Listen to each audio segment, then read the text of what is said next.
it's just this tool that we have inside of us all the time that is probably the quickest way to balance your nervous system. Let's do this. Okay. Okay. Wait, actually, how do you say your last name? Welcome to the Do you want me to even say it? with Cassidy. What would you say? Unge? It's Unenge. Uning. Yeah. Uning. In Swedish, Hello? it's Unenge. even Uning. harder. What's up, guys? Welcome back to the podcast. I am here today with my new friend, Elsa. I'm not even going to butcher the last name as we were just talking about in the last few minutes, but Elsa is a certified breathing coach and yoga teacher. She's also a member here at the Lighthouse. You guys have been keeping up with my chronicles. I'm in my studio, and now I get to sit right next to somebody in studio and have a conversation today. So I'm just so excited because Elsa is, I mentioned, a certified breathing coach. This is actually something I don't talk about very often, but I also am certified in breath as well. This is something that I keep in my toolkit personally, but it is also in the toolkit of resources that I share with clients who are trying to create a more sustainable, balanced lifestyle. So welcome. Thank you for being here. Thank you for having me. This is so fun. We decided a week ago or something. Yeah, you were like, oh, you really In the mean bathroom business. line, we're like, what do you do? What do you do? I was like, perfect. We get each other. Let's do it. And you're like, okay, yes, I love it. I'm super excited. I'm a doer. I'm a make shit happen kind of person. Told me, I'm like, yep, let's do it. So I would love to hear, you have been in LA for a few years, but before we get to that, like breath, let's just start with breath because so many people think of breath as this automatic thing that we don't need to learn. Like, what do you mean? I'm already doing that automatically. And you, on the other hand, have built this amazing career on breath, around breath, with some really incredible clients. So I'm very curious, just starting off at the top, what was the moment that you realized that breath could be a powerful tool for changing people's lives, so much so that you wanted to like throw yourself into it? I listened to an interview with James Nestor. And those of you who are interested in breath, you've probably heard about his book. It's called Breath, The New Science of a Lost Art. So I heard an interview when he was talking about his book that was coming out. And he just explained the history, the science of breath, how easy it is, how quickly it can change your nervous system, and how people have benefited it from breathing. So I was just thinking, how can I not have heard about this before? Or like, how can we not have learned about this in school? Because it's the quickest way to regulate your nervous system, and you always have it with you, and it's free, and anyone can do it.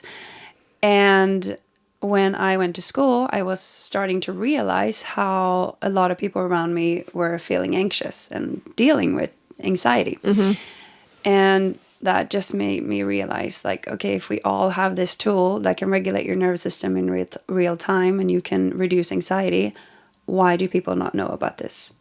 So that's when I was like, I need to learn more about this first for myself. And then it just, organically turned out and happened that I became a breathwork coach. But we can get into that too. So you studied behavior science first. Yeah. At what point did you discover breath after? Like way after. What was that? Yeah, I've always been interested in psychology, like how people behave and how people react, and like if two people are having an argument in front of me, I can just like stare at them and like, okay, that's their story and that's their story, and they look at the world like this, and the other person looks at the world in a different. You know how people see the world in different ways, and you think you're right in the argument, and the other person knows they're right, but you're both right. Oh, anyways, I love it too. So psychology has always been interest of mine. I don't know why, really. Started with behavioral science, and then I moved to London. I worked there for a few years with behaviorals online, like towards different brands. I worked in social media analyzing different brand strategies, and then I moved here because my husband got a job here, and I wanted to move to LA or to move to the US, and he was like, oh, I got a job offer in LA, should we move to LA? And I was like, sure, let's do it. So naturally we came here, and then in the beginning I couldn't work because of visa situation. Yeah. And that's when I was like, what am I really interested in? What could I spend some time on now when I have time on my hands? And then I was like, oh, I'm into yoga. Let's do a yoga certification. So I did that. And then now I forgot your question, like how I got into it. Just I started with science. behavioral science. And then did the yoga certificate. Then a few months later, or even a year later, I heard this interview with James Nestor. And that's when I was like, I need to know more about this. But you had more space when you moved to LA. Because it takes time. Like, actually, this is one of, my Roman Empire, like things that you think about. Because I'm from the middle of the country. I'm from Illinois. And I've had people say to me, like, how did you move to California? How did you do it? And I'm just like, I just did it. Because in California, 1 in 4 people are foreign. And so you come across so many people who are here because they really want to be here. Because when you come to the United States, like, you don't have a credit score, so you can't just buy a car or an apartment or all the things that you need to do. Like, there's just respect, because then you come here and then you can't work. That's like the next part of it. So it's just like a whole journey. I admire it so much. And you also made me think of something. I moved here as well for my husband's job. So I was just like, yeah, I'm along for the ride. I've always wanted to go to LA. And then I got here and I was like, oh, there's so much here for me. Yeah. And there's so much here for you. So you studied yoga, got your certification, got more into breath. Yeah. Tell me about some of your first clients and like when you really started to notice, because I'm sure, especially since you had the shift in your own life, you're like, oh, wow, this is super powerful. I need to share this with others. But I want to hear about you seeing other people experience breath for the first time through your work. Funnily enough, I did a breath coach certificate when I was like, I need to learn more. And I didn't even think about that it was called breath coach certificate. I just thought like breath program. And then I finished that program and I went to a Christmas party and told someone, I just finished this breath coach certificate, and a woman next to me were like, wait, did you say you were a breathwork coach?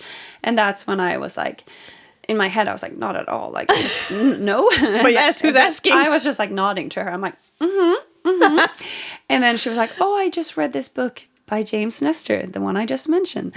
Breath, the New Science of a Lost Art.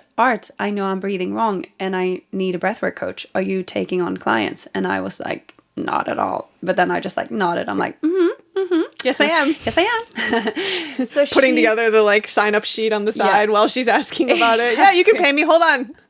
Setting up my website very fast. So before that moment, I didn't even know that I could work as a breathwork coach. I just wanted to learn for myself. And then that's how all of a sudden I was a breathwork coach with clients, because then she did my program and then she told all her friends to be like, you need to do this. And then I had clients all of a sudden.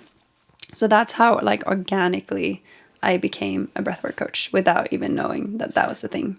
Wow. And then in terms of what people have learned about learning how to use their breath, because the funny thing is that we know that our breath is powerful without thinking about that. We know it because we say it. We use it all the time. Like, what do you say to someone who's having a panic attack or is in panic? Like, the first thing you say is breathe, take a deep breath. We say, like, if someone is stressed, we say, oh, you can breathe out now, you know, when the stress is over. Or we take a sigh of relief. So we have we call people, or not me, but I've realized that people call people mouth breathers when they think someone is stupid. Oh, he's such a mouth breather. Apparently, it's the same. It's like a U.S. slang. Apparently, yeah. So we say we know that the breath is powerful. We just don't think about that. We know it. So, and that's also the issue. We know it's powerful, but we don't know how to use it. So, for example, my first client, she knew all the science because she learned it in the book, but still she didn't know what to do, like where to start, application. How to breathe.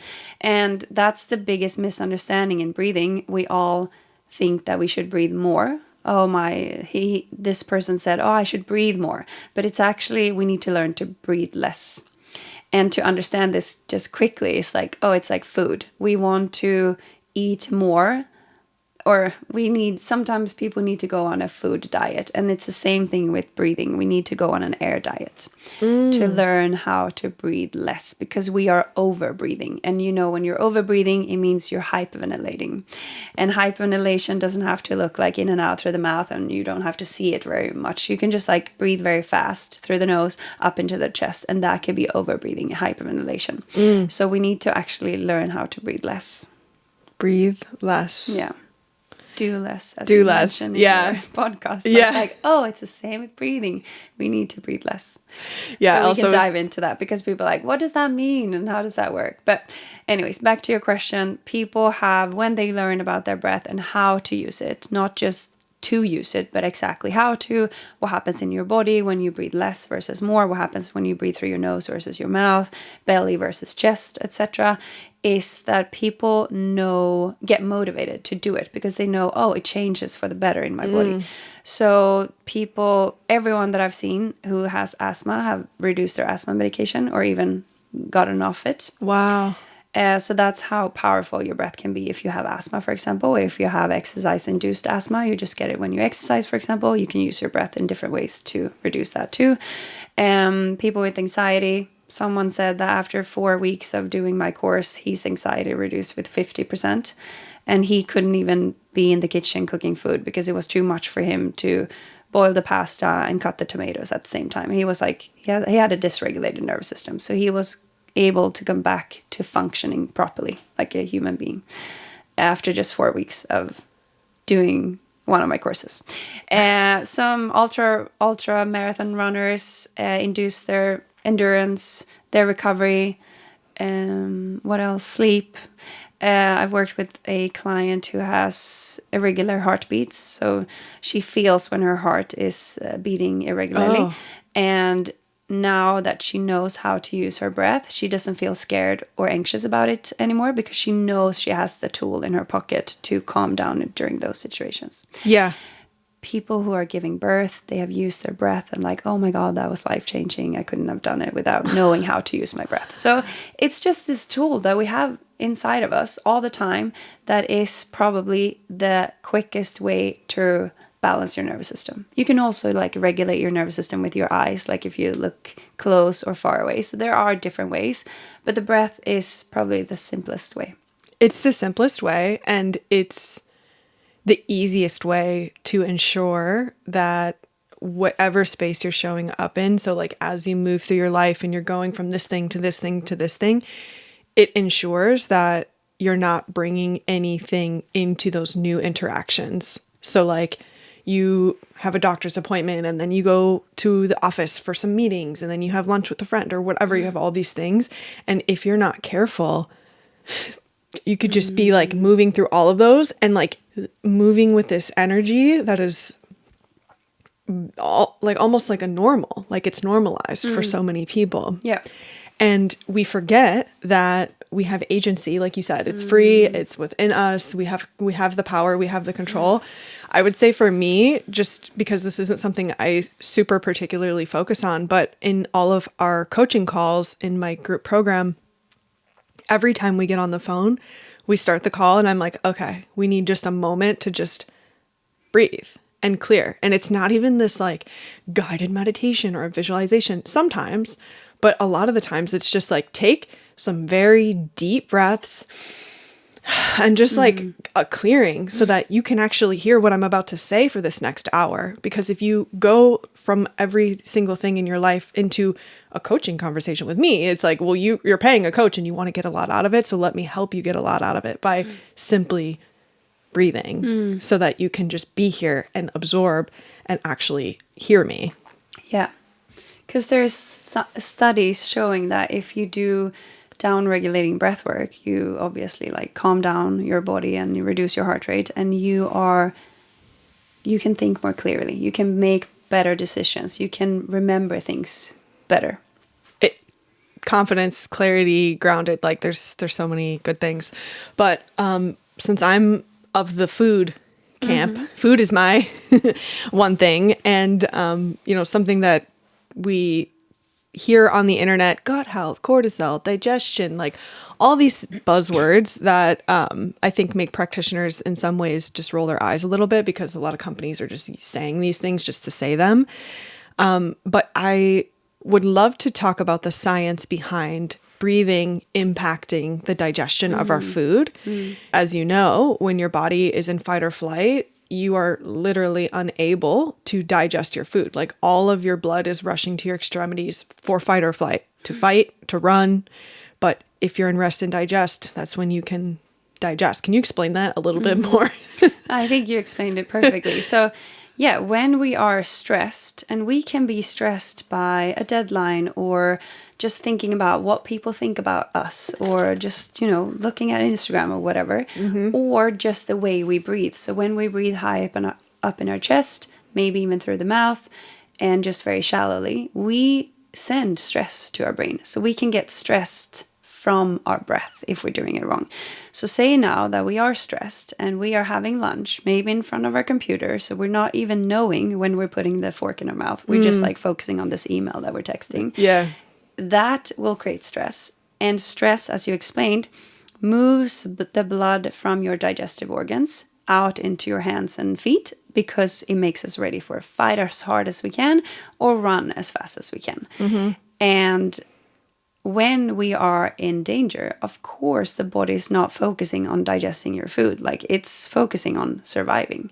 So the digestion turns off when we are stressed. And yeah, we can't take up all the nutrients and digest the food as well. So you can use the breath to calm down. So you can do like 5 breaths only, maybe, even before you eat lunch, and 5 breaths after you have lunch to just like calm down and activate your rest and digest. As we hear in the name, it's called rest and digest because that's when you digest your food properly. So with breath, you can activate that rest and digest. Yeah, and if you're also eating mindfully, and like that's my part of it, right? Like it's like not getting on the phone, scrolling, trying to answer TikTok, doing this, like simply just going outside, having your lunch for 20 minutes, breathing before, breathing after, putting the phone away. I actually like to set a timer on my phone so I don't lose track of time. So it's like I just kind of, okay, 20 minutes, I'll just set a quick 20 minutes, set it on the counter there, and then go outside. Not even changing your diet, but changing these things can make a insane difference in your overall well-being, but your health. And just like you said, how you're absorbing. Because you can even like question, should you eat lunch if you are stressed? Like, is your body ready for food at all? Exactly. Or is it probably better to skip it? I don't know. I've heard people discuss it, but maybe you know more about that. I mean, the thing that I study is creative health. So it's like, if I'm going to get into a creative flow state and I'm going to create something, make something, produce a bunch of work, my brain is no good past 2 hours. So regardless, you do need a break, but sometimes our minds are just like spinning. So it's funny, I said that I set a timer when I go outside and eat lunch. I also set a timer when I get into deep flow sessions because I've learned that just because I can keep going off of my own like momentum doesn't mean that I should. And the reason that I stop myself is because I understand that I want to sustainably impact other people with the things that I'm doing, my work. And if you're not hungry, so, okay, I've been working, and I am stressed, but I need to take a break. If you're not hungry, still take a break from working. Like it's go outside, stressed. And like, I bet you after 5 breaths, like you're saying, something very simple, going outside, grounding, bare feet in the grass, like just getting away from the screens and the technology and like all the tabs that are running in your brain, you're just able to tune back in. You're like, oh, okay. And in the past, because women do this, women push through till the end because we think like, oh, I'll rest or I'll breathe when I get to the end. Exactly. When I get to the weekend, I'm going to just like grind it out and survive this week. And then we have this idea, oh, I'll rest when I get to the weekend. And then what happens when the weekend comes? We remember all the shit we got to do around the house and we're not resting. We're doing this and this and this. And so we're constantly just signaling to our brains that like, this is the way that we are, fight or flight all the time, you know? Like that's something that I definitely spend a lot of time thinking about, talking to people about, pointing out to other people. It's just like, I understand you think you need more. I understand you. Actually, I just recorded an episode that came out last week, how to invest in your health when you feel low on resources. Because it's always this story that we can so willingly buy. Like, oh, we need to buy this. We need to do this. We need to do this. I don't have this, so I can't focus on my health right now. And what I love about breath is you have everything that you need. You don't have to wait Exactly. till after this task. You can sit in front of your computer, change your breath, and then instead work with a better flow and not crash. Like, because people might think, oh, but what, like, I can do this that you just explained, like going.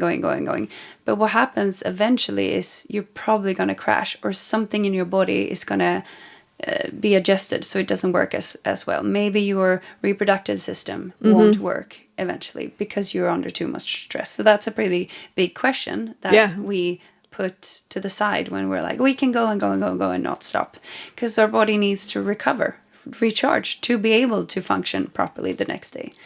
So recover.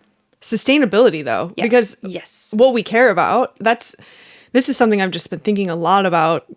All the women that I work with are high achieving, they're intelligent, they're bright, they have a million things going on in their lives, they're center points of their community, and they think that they have to keep all of the plates in the air. I'm telling you, if you take half of the plates away and learn how to breathe with the plates that you have, it's like, oh, like I'm able to make so much more of an impact, which is what women care about. Helping others, being the person in their community, caring, all these things. We just need to figure out how to like include ourselves. Because that's what people get wrong too. They're like, oh, I don't have time to add another thing into my life, which you talked about in your previous podcast episode. Like, don't add more things, but breath work can be done while you do something else. Because you do it anyways, right? Like, you don't stop because you do something else. You breathe anyway. So if you learn to tweak it, you can do it while you're doing other things. You don't have to add extra time. It's exactly how I feel about feeding yourself. If you take the time once to learn how to cook, to learn how to just make some basic things, cooking techniques, you eat for life. It's the same thing. Take the time once exactly to learn how to breathe. And then I actually always think about this client who told me, never in my life has this happened. I was pumping gas and I noticed I was taking deep breaths. And I was like, yes, exactly. It's in those little moments in between when you're like, oh gosh, like, and then you notice like, oh gosh, I need to take some breaths. And you are pumping gas. You are driving to the store because you don't have toilet paper or whatever. Like life is always going to consistently be that way. And especially in today's times, our modern world, scrolling social media. Actually, I wanted to talk about stress. So this is like a perfect segue. It is critical to learn how to breathe. It is critical to learn how to create space for your mind and body to sync up to one another so that you can survive these times. Because as you know, we're scrolling on our phone. We pick up our phone in the morning and it's like, what's it going to be today? But it's also sprinkled in with like a little like cute dog video. And then the next one is like war. And so it's just our nervous systems, which is kind of the segue I wanted to make. Stress, our nervous systems. You've said this somewhere. I was like stalking your pages. You said something about how breath becomes our first line of defense. So with stress, and we've kind of already like said this, but what do you actually mean when you say like our breath is our first line of defense? So people will be like, no, it's actually our skin, which it probably is. But when the air you're breathing in, like that is filled with bacteria and viruses. If you're surrounded by people who are sick, for example, or like people, you know, everyone goes, or there's always someone walking around with a cold around you. And pollution and everything that is flying around in our air. So when you breathe through your mouth, for example, you don't have a filter. It goes straight into your lungs. It's not filtered for your lungs. But when you breathe through your nose, you have this filter in your nose that filters out the biggest things that you breathe in. But you also create a gas called nitric oxide when you breathe through your nose. And nitric oxide is antiviral and antibacterial. And also antifungal. So it has this protection for external viruses. Yeah. That you can protect. Like, it's not 100% covered. I don't know the percentages, but it at least helps to kill viruses and bacteria before we get it into our lungs. So that's how it's one defense mechanism. You said something about nose breathing versus mouth breathing, which reminded me of something I wanted to ask you about, because I do this. I tape my mouth shut at night. Okay, cool. Yeah, I thought we were going to talk about this. I didn't think we were. I didn't think of it until just now, but you said it, and I was like, oh, actually, because... So Elsa may not know this, but I'm like the master experimenter. My podcast knows. Like, I'm always sharing my experiments, things I'm noticing, things I'm trying. And if something's telling me that I'm going to sleep better, yeah, I'm there. Sign me up, subscribe, add to cart. And so I experimented with mouth taping. It's been about a year, actually. You've done it every night or roughly? Yeah. Okay, yeah, roughly cool. every night. I did take a break for a while just because I kind of ran out of mouth tape, and then like I just like didn't order, and I just was kind of, you know how it can be with things like that. But I like to allow that to happen in my experiments, because if I'm going to do this for 6 months and I'm like, oh my God, I've rediscovered sleep and like I feel amazing, I also need to remind myself what it feels like without it. So I do this with like supplements too. Like I'll go until it's empty, and then I'll go without it, and then be like, oh yes, I noticed this and this and this, just to make sure that everything that I'm doing is actually what I need, because sometimes we can get a little obsessed with like the consistency of the routine without actually checking in on if it's like still supporting you. Maybe it was supporting you 6 months ago, or supporting you in the winter season or whatever. So all this to say, yes. Or maybe it was like placebo and it's not actually working. So when you get off it, you're like, oh, it works actually. And actually the most viral video that I've ever posted was about mouth tape, of course. The comments, so unhinged. So unhinged.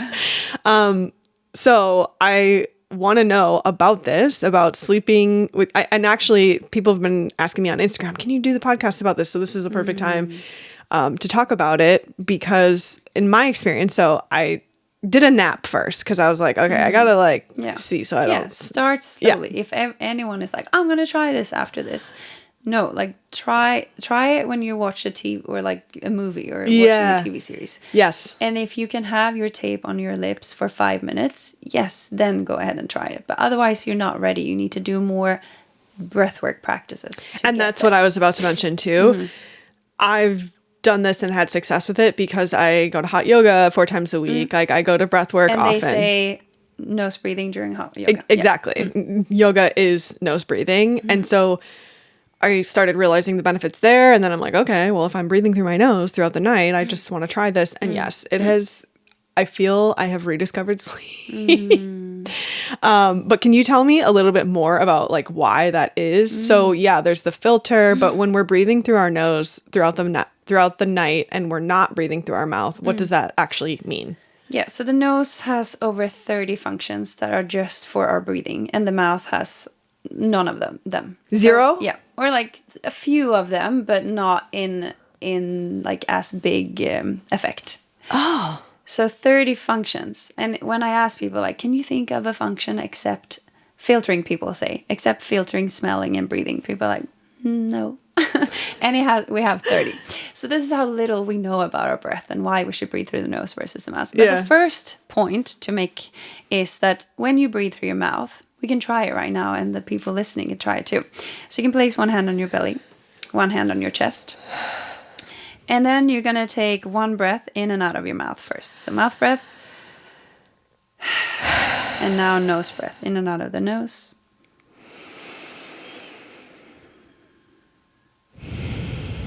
So notice when you breathe through your mouth, what hand, is it the hand on your belly or a hand on your chest that rises more? And then when you take a nose breath, notice if you feel a difference.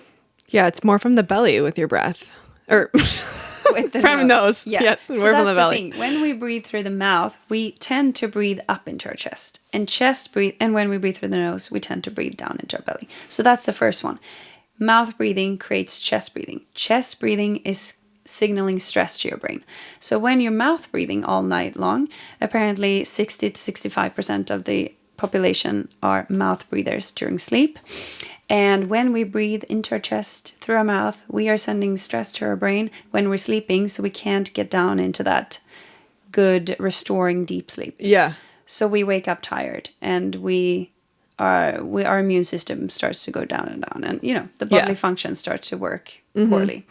And when we breathe through our nose, we tend to breathe into our belly, so we signal that we are safe and that we can relax and that we can go into deep sleep.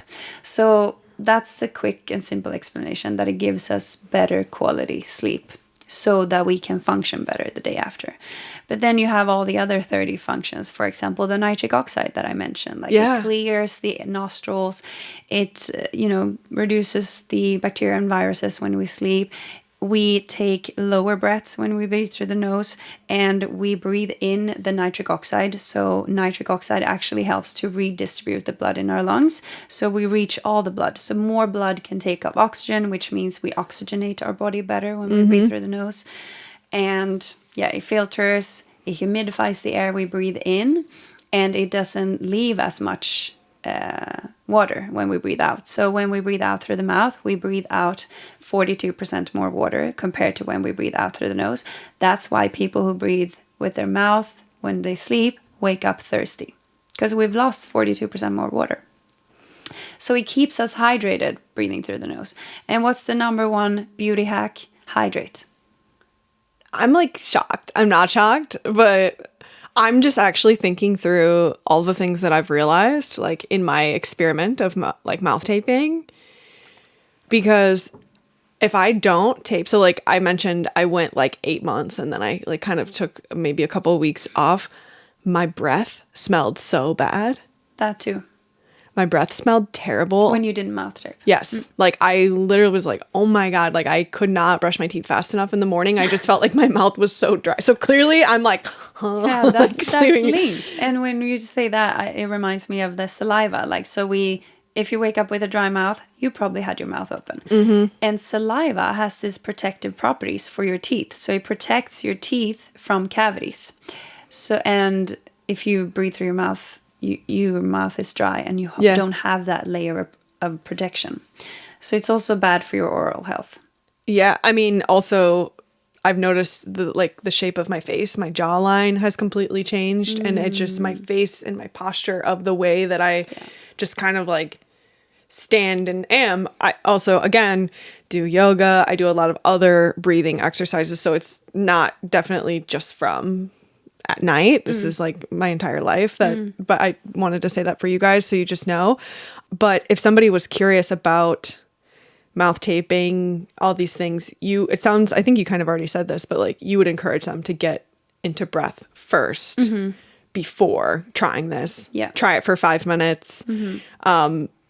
I'm just thinking about the comments. People are I thought it, I woke up and it was I was chewing on it and I was eating it and all these things dreams and stuff. But I hope people haven't got it in their mouth. It's pretty hard because it was so funny. I read this article about, if you've been watching the tennis, the Wimbledon now lately, there are so many news articles about how all the players are now using breathwork to enhance their performance. Wow. And then there was one study saying why the top athletes are using breathwork and why you shouldn't. And I was oh, that's interesting. Let me read. And there was all these positive benefits from nose breathing, all the things that I mentioned, the filtering, the humidifying, the heating up the air. And then we came to why you shouldn't do it was you might swallow it or get an allergic reaction. I'm oh, that's the two reasons why you put this, why you shouldn't. Liability. They probably just did that as so make sure you don't swallow the tape. That's the most important part. Yeah. Do you have a favorite tape, by the way? I use micropore 3M micropore paper tape. So the white one that's the white paper medical tape that is usually in your medical box at home. Okay. Or first aid. Yeah. Yeah. And I recommend, if people don't have the tape, if they're buying one, I recommend buying always for sensitive skin because it just has less toxins. Yeah. That's one thing I can't promise, that you don't putting tape on your lips. Maybe it's taking in, all the PFAS and whatever the tox is about that. I'm not saying it's super safe for that, but it's you just use your tape to close your mouth. That's what it's for. Yeah. And when you get used to it, so like when I was doing it for many weeks, months, and then like the first couple of weeks, I was still sleeping with my mouth closed. So like it's almost like it trained me, but then over a few weeks it like opened back up. I had to get my tape it back shut. Yeah, I want to get that tape that you're mentioning, because the ones that I've tried are just kind of like whatever I can find, and it's like for mouth, it's like sleeping, you know, the bigger one with the hole in the middle. Okay. Because that was like a little bit easier for me. So like if anyone is thinking about trying it, it's less intimidating. It's a piece of tape that has like a small hole just in case you do feel like you're going to freak out a little bit.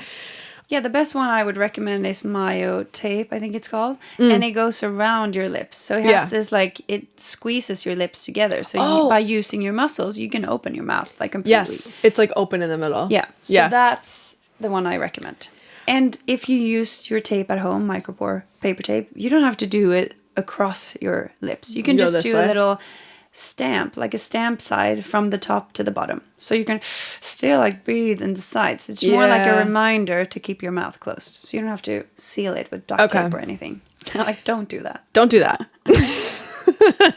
Don't do that. Go to our videos on Instagram and check out how we explain. Yeah. Like, you have some on your page? Yeah. Okay, perfect. But go to them. Yeah, my only other issue is like if I do my skincare routine too late and then my skin's like too hydrated, the tape is just like coming off. I know what you mean. Gosh, I have to do that earlier. You just have to like, rub it off. Yeah, rub it off. And important, when you take it off, don't just rip the tape off. Use your tongue to like wet the tape and then take it off. So or like take it off. Exactly. I was like, I'm not going to show how to I'll do it. Take the tape off with your mouth. That's a simple explanation. Take the tape off with your tongue and then you'll be safe. Because people are like, it hurts my lips. I'm like, don't just rip it off. Oh my gosh. Okay. Then people will not do it again. So wow. Take it off. Useful. I wasn't even planning on talking about sleep taping, but it's something I do. I'm so glad we brought it up. Yeah, me too. Something else I would love to ask you about is your LA clientele. Mm-hmm. So you've had Oscar winners, you've had endurance athletes, you've had Fortune 500 executives, and I am curious what all of these highly successful, high achieving people have in common when they first come to you. So some of them come to me not thinking I'm breathing wrong or I'm stressed or I'm anxious. They're like, I want to improve my performance in every aspect. Usually, like if they're high achievers, they want to improve their sports performance, but also their performance at work. And then I look at their breathing and I realize they're all coming in with stressful breathing pattern, which means breathing highly up in your chest, quite fast, and maybe even through the mouth. So that's a common thing between all the high achievers because they have all this stress in their day and they don't take time to rest because they're like, they want to go, as we talked about earlier. So that's pretty common to have a dysfunctional breathing pattern, which sounds very serious, and it can be because it affects your everyday life. So what we go through is we just go through the 3 simple steps of functional, healthy breathing. And then we do different breathwork practices for them to improve their breath and improve their performance and improve in their athletic or like exercise. Yeah. Well, you just have to think like, these high level clientele, like they're optimizing every area of their lives and they're, optimizing their breath too once they start working with you. But I think about if you've ever worked with actors and actresses who play different roles, to me, I would think that like you would have to be a master of even like a singer, like a performer, voice and breath, like, you have control over that when you're using it to perform. Do you know what I'm saying? Like, yeah. Also as an artist in the acting setting, it's like, okay, cut or like action, you have to be able to like control everything about yourself. Yeah, and also the nerves Yes. going on to the stage or doing a recording. Like they use breath work. They start to use when they understand how their breath is impacting their nervous system and their nerves. They start to be like, oh, I'm going to breathe like this before I go on stage. And then they feel less nervous. And then they perform better. So it's Wow. that, like, everyone feels nervous sometimes. And wouldn't you want to have that tool to, like, sit and do in secret while you're waiting for your time to feel less nervous? Yeah. Like, I went to a neuroscience conference in Stockholm a few weeks ago, or months now. And I was looking at all these speakers. They were professors from all over the world, older than me. And I was like, how can no one be nervous? Like, they go up there and no one's nervous. I'm sitting thinking in my head, I'm like, it's just me. I'm the only one being nervous. And I was obviously sitting and doing all these breathing practices. So when I went up to do my speech, I wasn't nervous anymore. And then after the speeches, I was like saying to people, oh, I liked your speech and it was great. I learned so much. And the first thing everyone said was, oh my God, I was so nervous. Oh my God, didn't you see I was so nervous? And I was like, oh, you were. And that just made me realize that everyone is nervous before or during a speech, mostly. Or Yeah. at least those people who I met there. Yeah. And then they were like, oh, I wish I had your breathing techniques, because I was obviously talking about breathing. And they were like, I wish I knew that before I had my speech. Before I went on. I already went on. So it's just interesting how people will be nervous sooner or later. I went to a comedy show last week, and it was like a surprise comedy show. I got last minute tickets in Hollywood, and it was a lineup of like maybe 7 or 8 comics, just people one after the other coming on. And they were actually from Netflix shows. One has a special, like very successful comedians. And it's just so cool to me to just watch people in their element like that, because you can see how they use space and their breath and move and okay, that joke didn't hit. So the way that they like step away and then kind of like reset themselves, but like all talented, I don't know if it's performers, I don't know what the word is that I'm looking for, but all people who are high achieving. I mean, this could be like the Oscar winners, this could be the athletes, this could be the Fortune 500, but like the people who are at the top of their game have control of their nervous system, which is what we use breath to like control. It's just so fascinating. Exactly. They have this tool and they use it. And Yeah. and everyday people were like, that can't be that powerful. You know, it sounds too easy to work, or sounds too easy to be true. But that's, as you read in all the articles about the tennis players, that's their number one tool to like stay focused in the game and to reset between the sets. I just did a whole podcast on like why we should all be treating ourselves like athletes. Yeah. Because athletes are so serious about their sleep. They're so serious about their recovery. They're so serious about their diet and when they eat and the timing and just how it helps their overall like metabolic health. And everybody should be doing that. Yeah, if it works for them, imagine what it can do for us. Yeah. Well, and as creative people, that's how I see myself. And what I'm often thinking of is, well, if you want to be in flow, creating whatever it is you want to create, but excuse me. But mostly, if you want life to come from you, you have to have control over those things. Yeah, because otherwise your nerves will control your life. So your nervous system will control your life and you won't be able to live your fullest. And then when you know how to use your breath, you can take control of your nervous system and you can choose how you want to live your life. Yeah. It's so exciting. I was going to say, of course, it's not that simple for everyone, but it is also pretty simple with the breath. Like, the breath is very powerful and it's pretty simple to learn. Just a few techniques that can alleviate stress or anxiety. And people with stress and anxiety, if they just feel a slight % of increase, that can be huge for their daily life. Yeah. Yeah. I think the problem for many is that they don't realize that their nervous system is in control. Yes, they don't realize, because when you're in fight or flight, then that means your thoughts are running rampant, and that means that your thoughts are behind the wheel.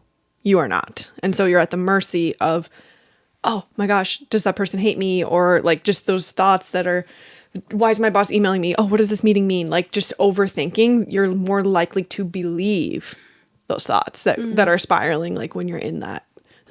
To me, it's so simple. If you invest time in your health by, for example, quick breathing techniques that doesn't take any extra time. You can do it in front of your computer. You don't have to spend extra time.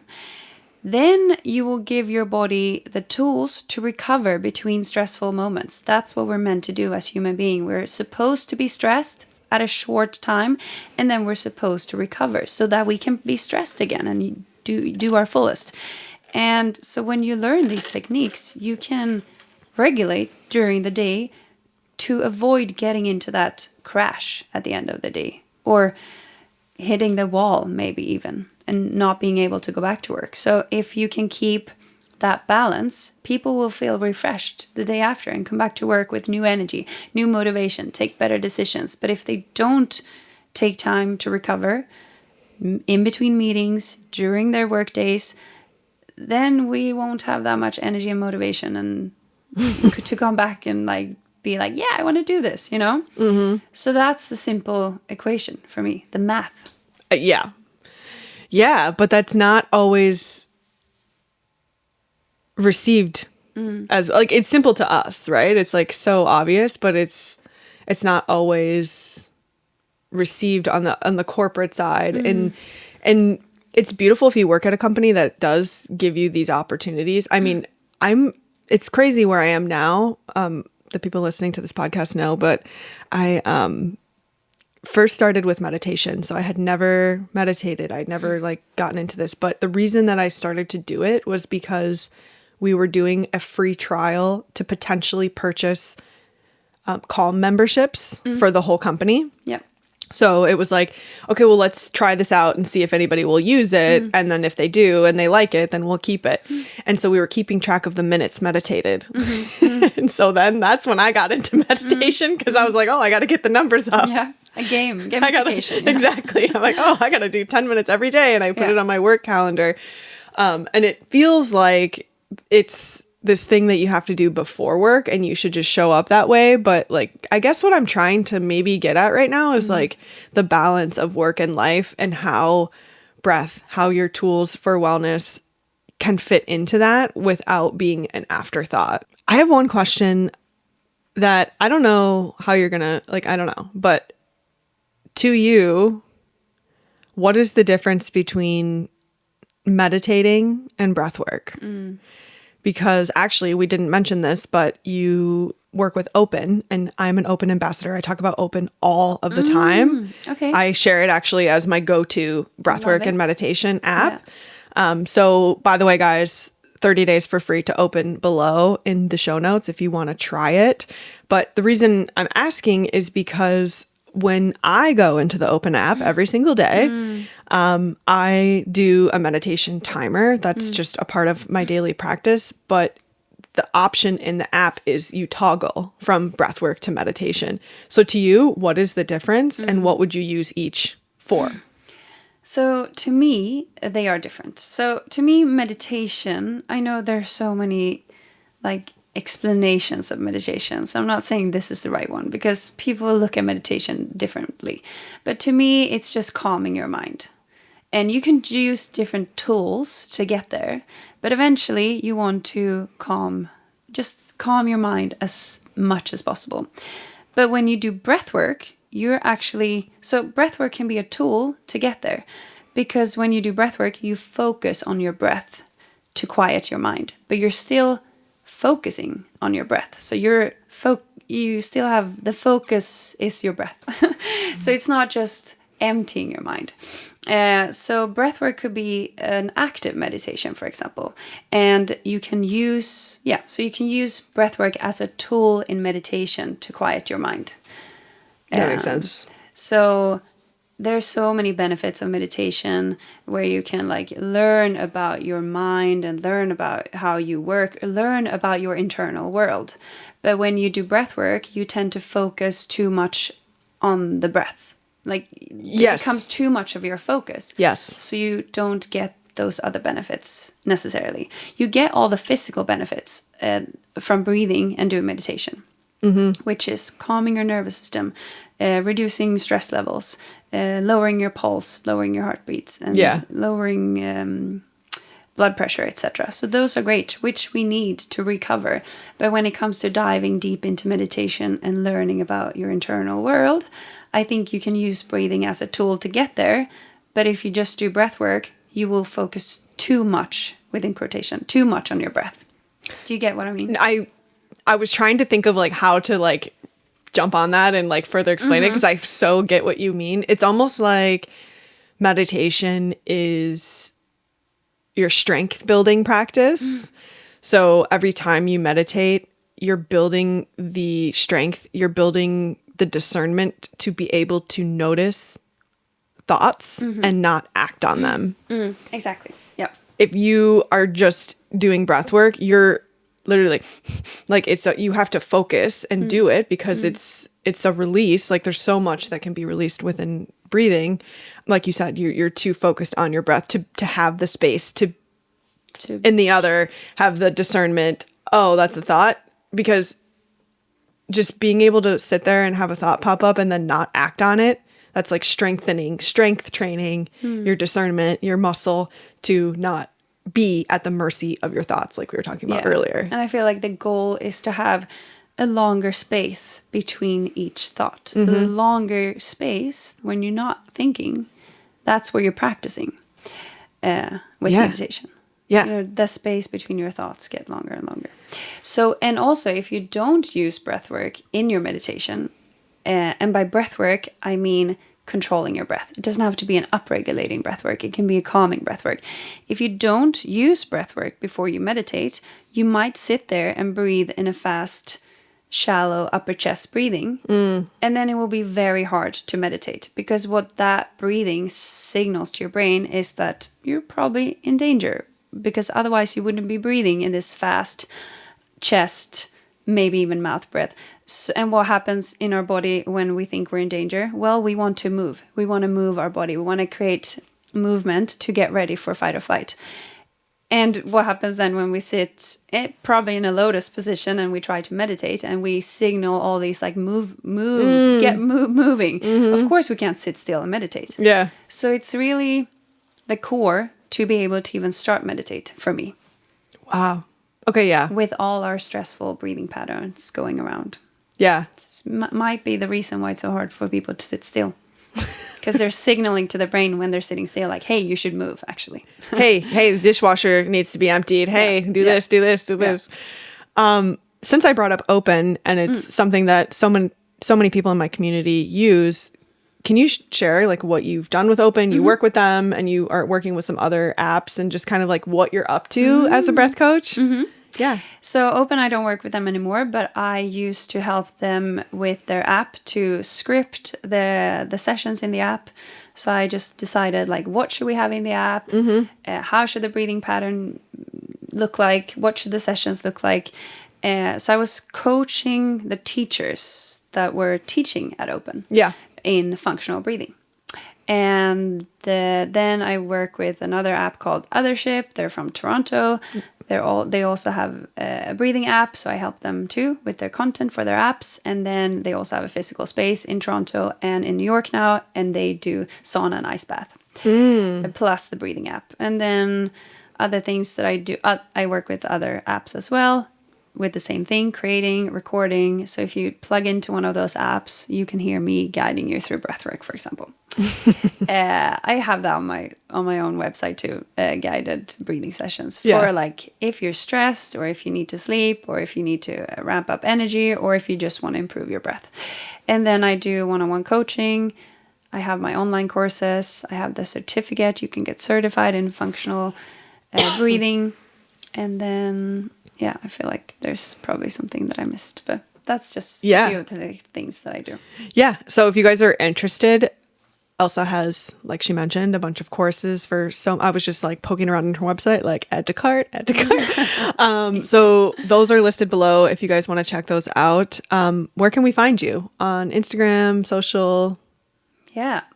So my handle on Instagram is breath curriculum. It's not breathe, it's breath.